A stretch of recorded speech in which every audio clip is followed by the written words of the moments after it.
Hello, good morning, Strong Fit ladies. How are we doing? Kate Saynor here from My Rehab Fitness and your host of Strong Fit Women Online.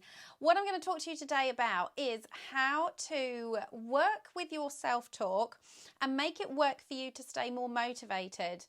Now, one of the things I used to do, I used to work for fitness training providers and I used to teach courses on behavior change. And as a PT, the sort of process we would go through, if you've never had a PT, here's basically what happens.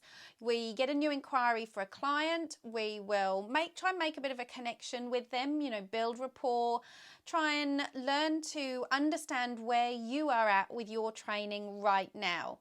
And a really good trainer will sort of try and understand how you're feeling from your point of view. Really kind of step into your shoes. This is your journey. You need to stay in the driving seat. Our job is just to facilitate you through those obstacles and help you navigate your way through these with our experience, scientifically proven tools in behavior change, anecdotal stories from others about things that have worked we can share with you and just help you, guide you through that process. But remember, you know you and you know what your life is, and so we need you to stay in the driving seat. So in order for us to do that, we need to work with you to gain that trust and a bit of understanding. So that's kind of the first job as your trainer. Once we've got that, we sort of take you through an initial consultation, and that's the bit where we start to really understand the things that are going to motivate you, the things that you're struggling with. And certainly when I work with my clients, I use a couple of confidence and important rulers, which I can talk about in another live. If that's something that interests you, just let me know in the comments. So then we get to the training. We use all of that information and we write you a training program that we believe will help take you towards those goals, those fitness and health goals. But the problem is, it doesn't matter how good the training program is if you're not going to follow it. So to be honest, I would say our job is more important to help you want to follow the program than actually what the program is itself. So if you are looking for a personal trainer, we've got lots of knowledge on exercise and fitness, but really I would say prioritize those maybe softer skills in motivating and communication, and go with a trainer that makes you feel like they are understanding and trying to seek to understand your path through this rather than with their own agenda. And I would make that more important than actually how much training they've done in terms of exercise prescription, unless you've got some specific medical conditions and injuries. So if you're looking for a trainer, those are the kind of things. Now, I'm not looking for clients. My one-to-one timetable is full. This is just for people that are sort of dabbling in that. You might as well use the knowledge I've got to share with you for that. So once we get to the training point of view, we need to spend a lot of time with you, motivating you to want to do the program, to enjoy your sessions and find that self-belief so that you actually kind of drive yourself forward in between our sessions so that you can reach your goal. Now, there's lots of different ways we can do this, and I used to teach kind of a 2-day course on these techniques. We've got things from helping you build your self-efficacy. There are certain tools we can use, conversations we can have to help you do that. We use a lot of positive psychology. There's a whole science behind that. We use things called generative moments, things to do with successes you've had in your past that we can pull on and you can pull on to find the strength and the motivation and the confidence to really drive you forward. We look at your motivators, and a lot of people will come to us with what we call, external motivators. I want to fit into a certain dress. I want to look a certain way, or I want my blood pressure to come down. These are sort of outcome-based goals, and we try and look into finding more intrinsic motivators, things inside that will make you feel a certain way to motivate you to go forward. We look at using processes like motivational interviewing to help us do that, and reflective listening. Now, some of you that have worked in counselling, worked with consultation with clients, you'll know a lot about this already. I actually used to work with the NHS Quitters service to help people give up smoking. And a lot of these techniques are quite similar for that. The same techniques you would use for dealing with addictions in drugs are the same kind of processes that they use for nutrition counselling as well. The one I want to talk to you most about, though, and just today, is your change talk, your self-talk rather.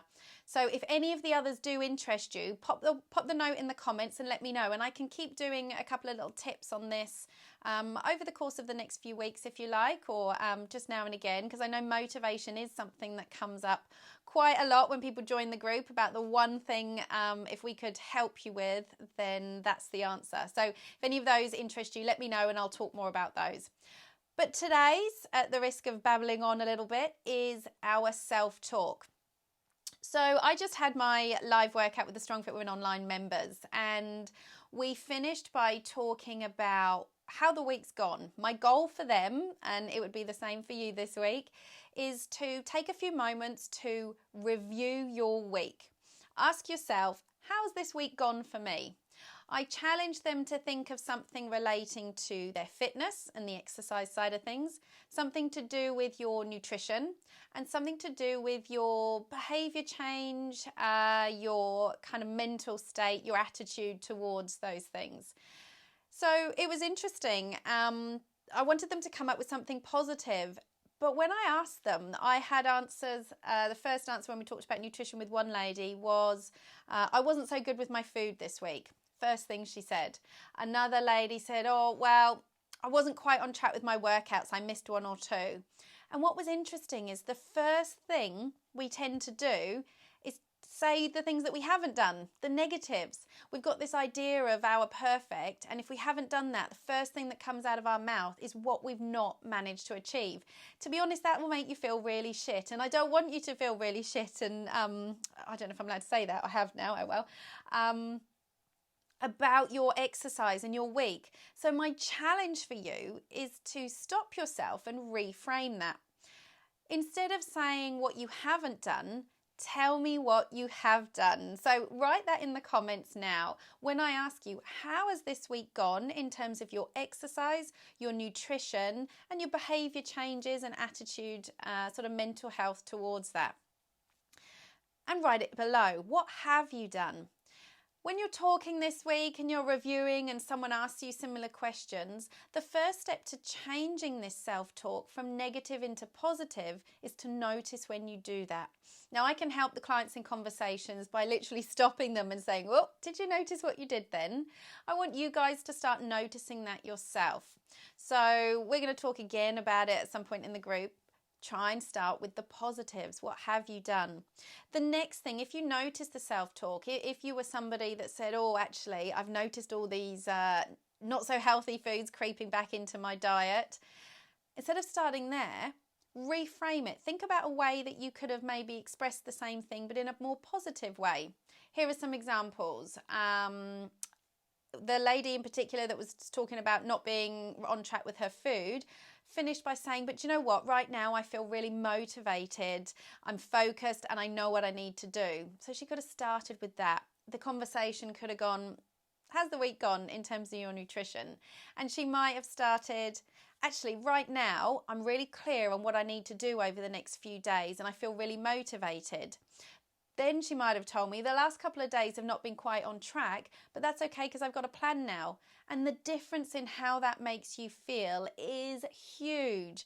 You don't finish your week feeling like you haven't achieved, because if you constantly feel like you haven't, the motivation to keep going, because you're never going to achieve the next week, because life isn't perfect. We set these goals to try and stretch us. And if we get 80% of them, well, great. If you get 100%, amazing. But it's not going to happen every week. But the idea is to review, reflect, and build on that in a really positive way. So has anybody else found those experiences? When I asked you now to think about it, what was the first thing that sprung to mind? Was it something positive, or did you start by trying to think to tell me what you hadn't done? See if you can reframe that. Pop a note in the comments, tell me what you have done in a really positive way, and try and catch yourself over the course of the next week and turn that negative self-talk into something positive. If it helps, one thing we mentioned in the group when we were chatting about this is how your email list, if you aim to finish your work day having completed all the tasks on your list, having cleared all your emails, then most of the time you're not going to succeed. There's always going to be another email. If you're someone that stays at home and your task list involves things around the house, there's always going to be another job around the house.